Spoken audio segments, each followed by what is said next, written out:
भारत गौरव आचार्य श्री पुलक सागर जी गुरुदेव के प्रवचन और लेटेस्ट धार्मिक भजन व कार्यक्रम निशुल्क देखने व सुनने के लिए हमारे YouTube चैनल जीन शरणम मीडिया को आज ही सब्सक्राइब करें और सबसे पहले देखने के लिए बेल आइकन पर क्लिक जरूर करें। क्या नहीं है आपके पास? सब कुछ है। हाथ हैं, पैर हैं, नाक है, कान है, दिमाग है।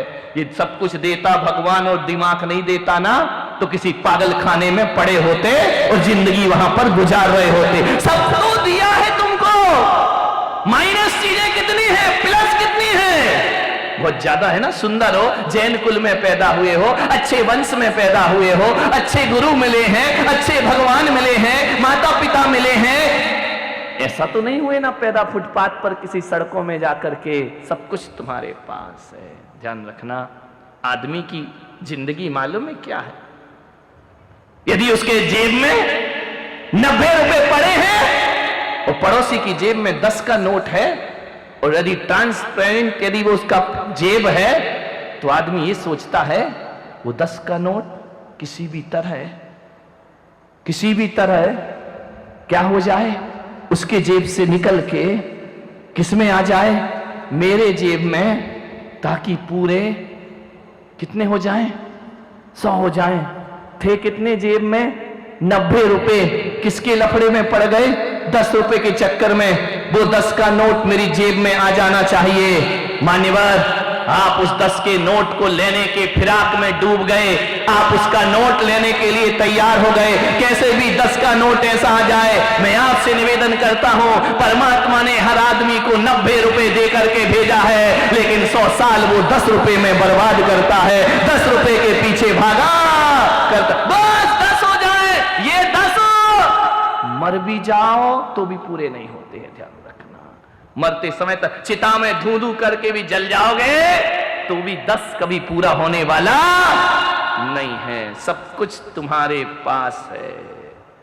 आपसे निवेदन है, सद्भाव पे दृष्टि रखो, अभाव पे दृष्टि मत रखो। सद्भाव पे दृष्टि रखोगे जीवन में आशा जगेगी।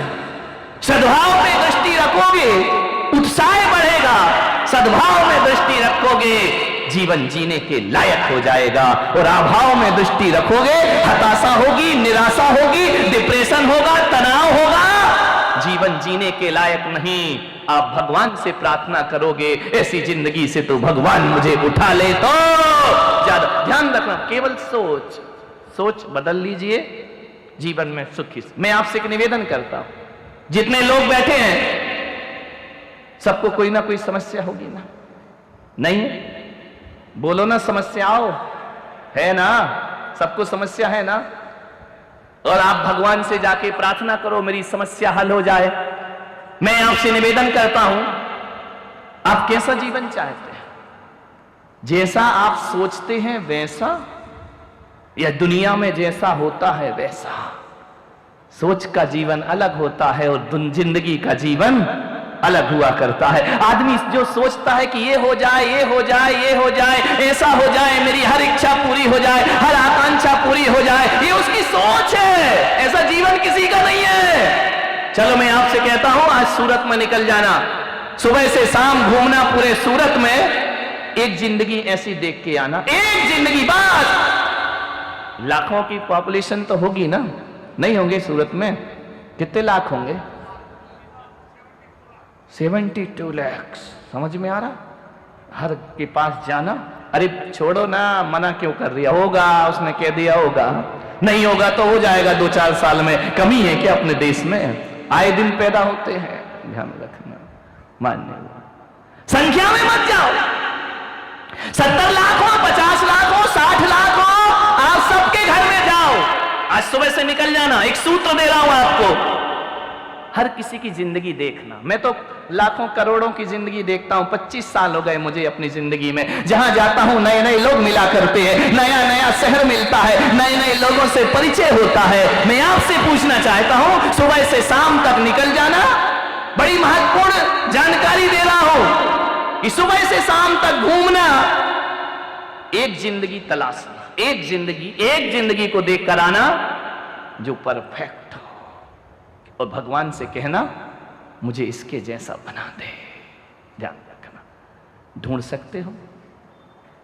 एक जिंदगी, 70 लाख लोगों में एक जिंदगी भी तुम्हें ऐसी नहीं मिली जिसके जैसा तुम जी सको, है क्या?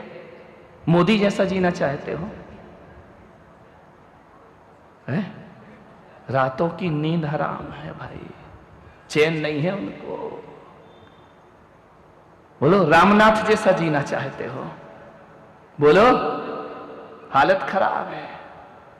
महबूबा मुफ्ती जैसा जीना चाहते हो? पप्पू बनना चाहते हो? बोलो, क्या बनना तुमको? किसके जैसा जीवन चाहिए तुमको? अमिताभ बच्चन जैसा जीवन चाहिए? लता मंगेशकर जैसा जीवन चाहिए? कैसा जीवन चाहते हो आप? यदि मंदिर में भगवान आपसे पूछे कि बोल एक उदाहरण लेके आ, मैं तुझे उसके जैसा बना देता हूं, है कोई उदाहरण जिसके पास समस्याएं ना हो? ढूंढ के लाए। पुनीत भाई, तुम तो हजारों से मिलते हो, एक जिंदगी उदाहरण बन सकती है कि हे भगवान, पुलक सागर जैसा बनना चाहते हो? मेरे भी 1000 समस्या है भाई, ध्यान रखना। समस्याओं से रहत तो कोई है ही नहीं है। ये बाल उखाड़ो और पैदल चलो और कांटे चुभे और एक टाइम भोजन मिला तो मिला, नहीं मिला तो ध्यान रखना।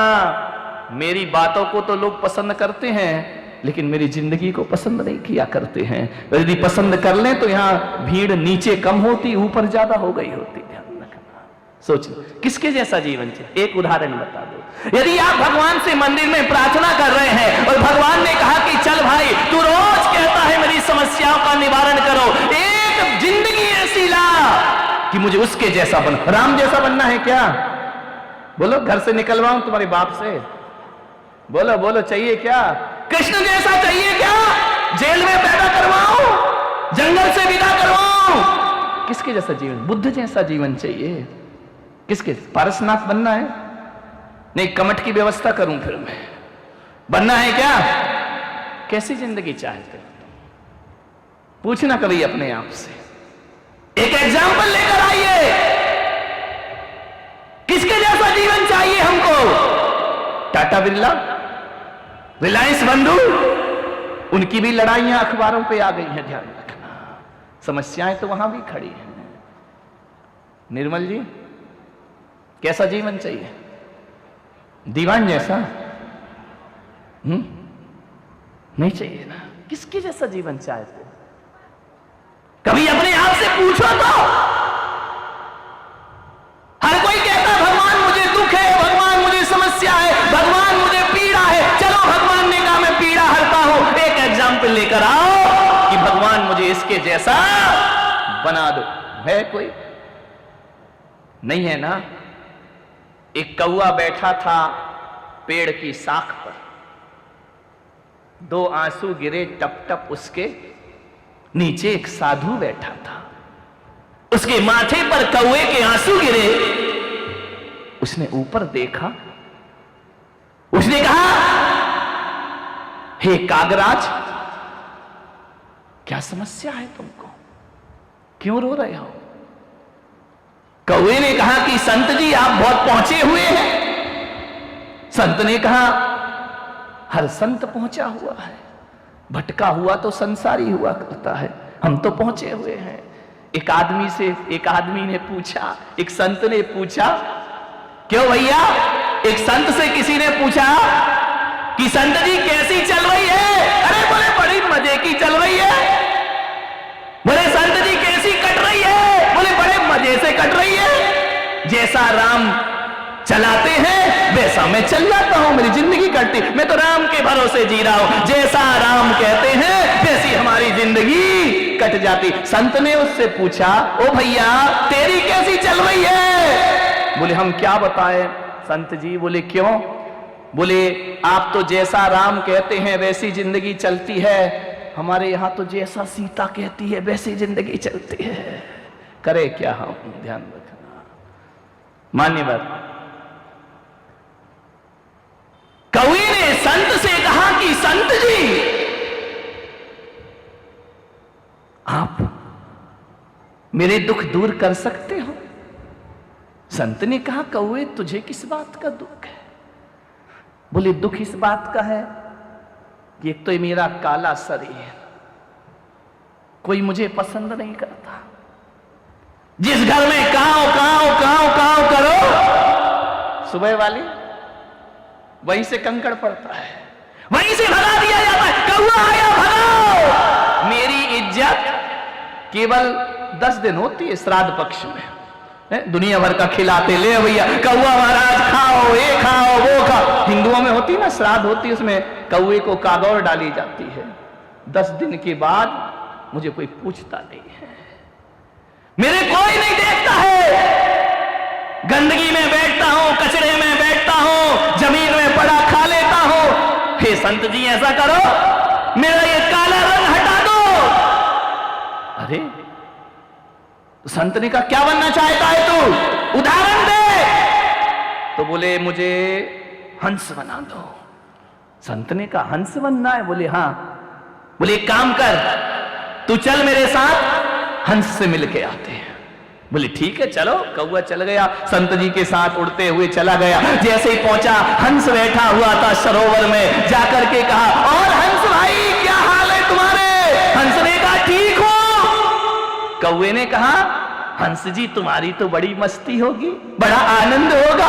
बोले क्यों? कितने आराम से तालाब में पैडल मारते हो, तैरते रहते हो, आराम से जीते, कितने गोरे दिखते हो, कितने सुंदर हो तुम, कितना तुम्हारा मस्ती का जीवन होगा, जो देखो तुमसे आकर्षित हो जाया करता है। हंस ने कहा कौन बोला रे कि मैं सुंदर हूं? बोले क्या मतलब? बोले किसने बोला कि मैं सुखी हूं? अरे हंस से पूछा, हंस ने कहा मैं कहां सुखी हूं? कौन बोलता है कि मैं सुंदर हूं? संत ने कौए की तरफ देखा, देख पागल, तू कह रहा था ना मैं काला हूं, ये गोरा भी रो रहा है, ये कह रहा कि मैं सुंदर नहीं हूं। अरे बोले तेरे जैसा सुंदर कौन होगा? तेरी उपाधि तो संतों को दी जाती है, ये राजहंस हुआ करते हैं, ये परमहंस हुआ करते हैं। बोले कौन बोला? बोले मैं कौआ बोला। बोले पागल, कभी तोता देखा है तुमने? बोले क्यों? कितना सुंदर होता है, हरे हरे पंख होते हैं, लाल लाल चोंच होती है, कितना मीठा बोलता है। मैं गोरा हुआ तो क्या हुआ, आदमी जैसा थोड़ी बोल सकता हूं, तोता तो आदमी जैसा बोलता है। तो कौए ने कहा एक काम करो संत जी। बोले क्या? बोले मुझे तोता बना दो, ये कौआ नहीं देना मुझे। हंस ने कहा तोता बहुत सुखी है। संत ने कहा एक काम करो, दोनों मेरे साथ तोते के पास चलो, मेरे साथ। दोनों चले, कौआ उड़ रहा, हंस अपनी चाल में चल रहा है। एक पेड़ पर तोता बैठा और मियां मिट्ठू, अरे बड़ा खुश हो गया तोता, क्या बात है, कौआ भी बुला रहा, हंस भी बुला रहा, संत भी आए, और मियां मिट्ठू क्या चल रहा है? उसने तो टे टे टे टे करके जवाब दे दिया।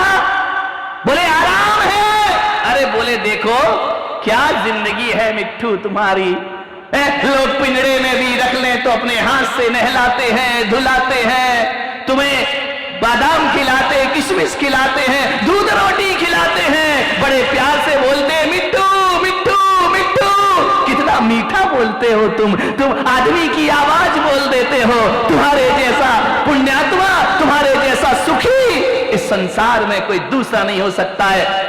मिट्ठू ने कहा कौन बोला रे कि मैं सुखी हूं? अरे कौवे ने कहा यहां भी कोई लफड़ा है क्या? बोले ये कोई मुझे रंग मिला है, हरा रंग। बोले क्या मतलब?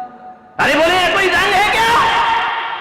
किसी पेड़ पे बैठ जाओ तो पत्ते जैसा दिखता हूं, अलग ही नहीं दिखता हूं, मैं तो पेड़ की हरियाली में छिप जाता हूं। लोग आंख गड़ा गड़ा के देखते हैं तब मुझे पहचान पाते। मेरी क्या जिंदगी है, ये कोई रंग मिला मुझे, ये कोई सुंदरता है क्या?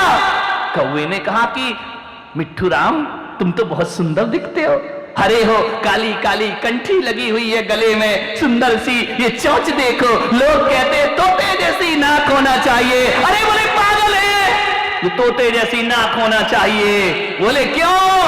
बोले मैं कोई सुंदर नहीं हूं, संत जी मुझे सुंदर बना सकते हो? कौवे ने कहा तेरा नंबर कहां से आ गया, अभी तो मेरी बात चल रही है, तू बीच में कहां से आ गया? संत ने कहा कि तुम इतने सुंदर तो दिखते हो, जब चलते हो तो बड़े ठुमक ठुमक चला करते हो। तोते ने कहा ये सब बकवास है, इससे कोई सुख नहीं मिला करता है। बोले क्यों?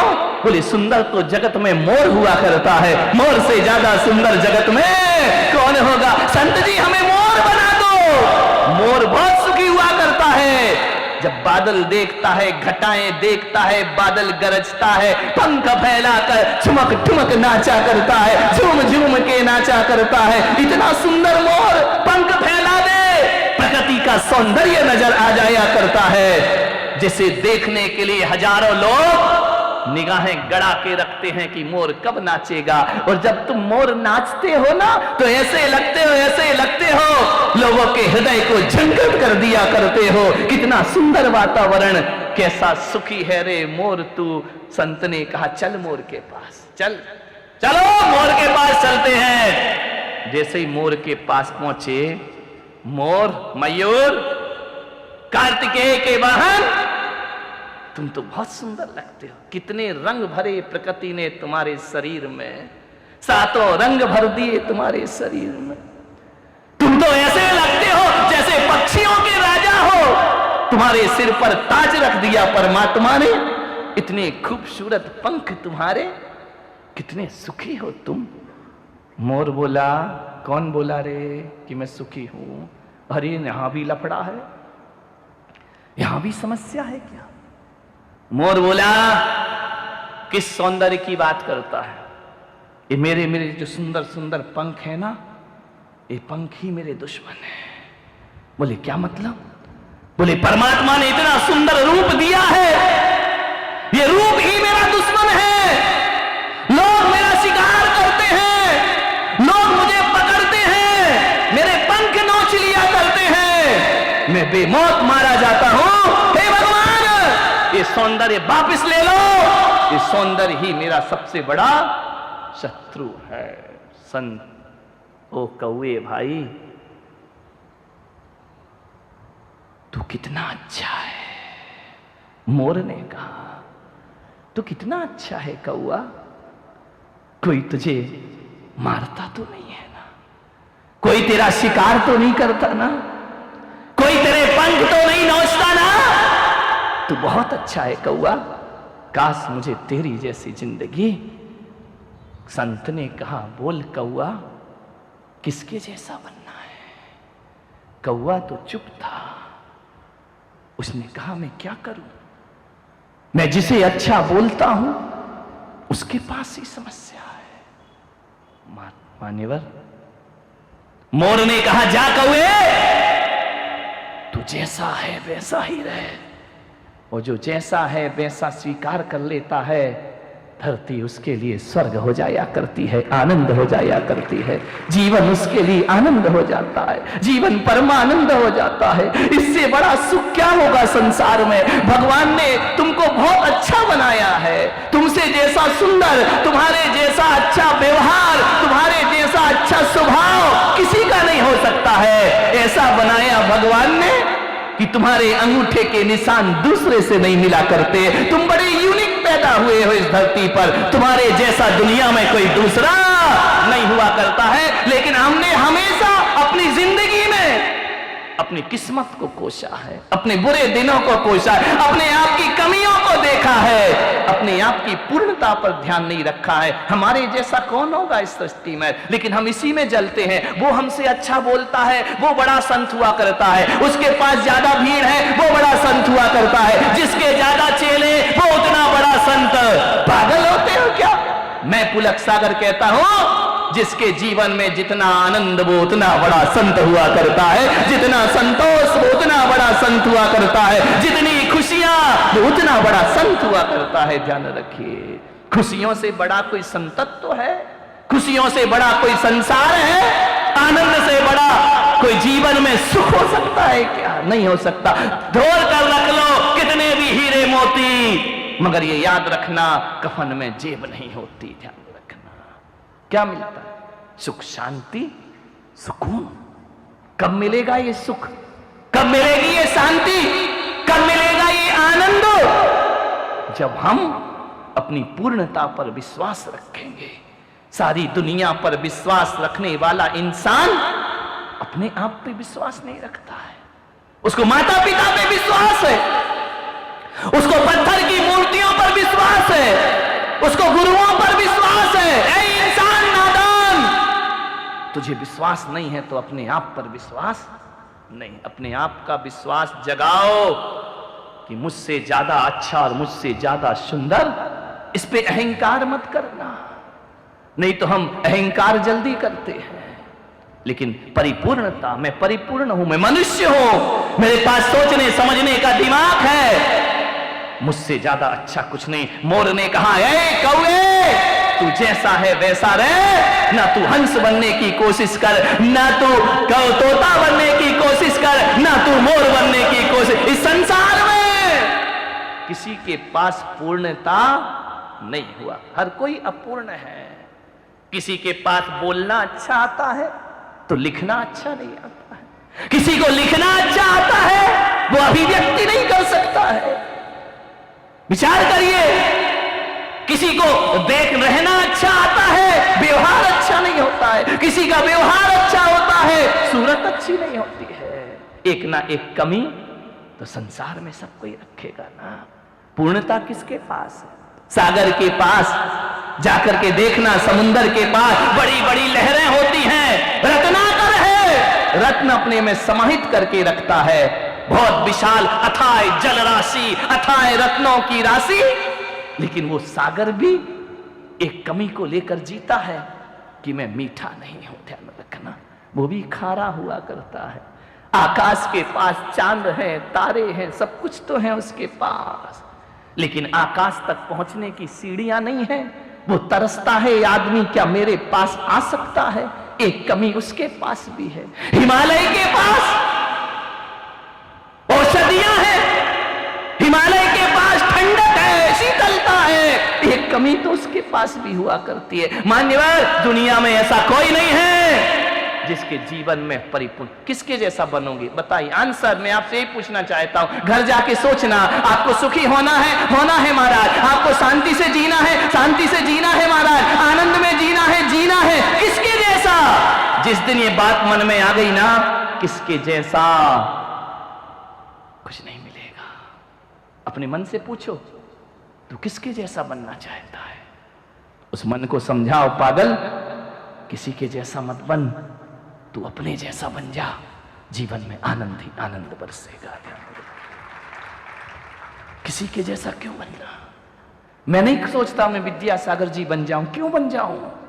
मैं नहीं बन सकता। मैं नहीं सोचता आचार्य विद्यानंद बन जाऊं, मैं नहीं सोचता आचार्य देशभूषण हो जाऊं, मैं नहीं सोचता कि मैं आचार्य पुष्पदंत बन जाऊं।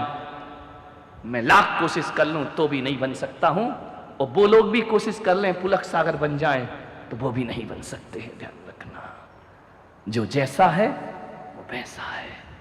दूसरे जैसा बनने में जीवन को अशांत मत बनाओ, दूसरे के जैसा बनने में जीवन में पीड़ाएं अर्जित मत करो, जीवन को क्लांत मत बनाओ।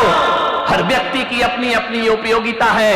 एक नाटक में जितने पात्र होते हैं ना, सभी पात्र एक सा रोल अदा थोड़ी करते हैं, और सभी पात्र एक सा रोल अदा करें तो फिर वह नाटक नहीं रह जाता है। ध्यान रखना, आपसे निवेदन है, जो पात्र जैसा है अपना रोल अदा करता है और दुनिया से विदा हो जाया कर। सबके रोल अलग, विलन का रोल अपना हुआ करता है, हीरो का रोल अपना हुआ करता है। सोचिए, विचार करिए, जो नाटक में मां बनती है उसका रोल अपना हुआ करता है। मान्यवर, कल देखा ना आपने 15 अगस्त को, हीरो कौन था? जो मर गया। रो कौन रही थी? मां। नाटक तो हीरो के लिए था, हाईलाइट कौन हो गई? मां। बहुत अच्छा रोई, गजब। किसी का रोना भी तुम्हें अच्छा लगता है? ध्यान रखना है, सोचना है, आपको विचार करना है, मत बनिए। नारायण ने कृष्ण से, कर्ण ने एक दिन पूछा, कर्ण एक बहुत बड़े योद्धा हुए, दानवीर महाभारत में। कर्ण ने पूछा कि नारायण, एक बार अकेले बैठे थे दोनों, नारायण जरा ये बताओ, मैंने ऐसा क्या किया है अपने जीवन में कि मेरे पैदा होते ही मेरी मां ने मुझे छोड़ दिया, मेरा परित्याग कर दिया। कुंती ने एक पेटी में बंद करके नवजात शिशु को गंगा में छोड़ दिया था।